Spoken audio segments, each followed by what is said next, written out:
This is my new favorite toy. So all you have to do is hook it up to the tire. Once it's hooked up to the tire, turn it on. This is supposed to be max PSI 35. You set the dial. I'll just put 30 in there.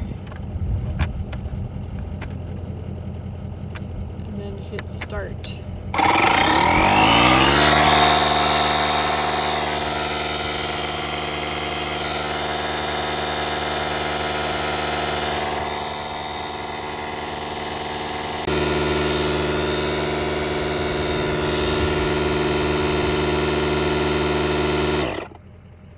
Automatically turns off when it's done. It's such a lifesaver.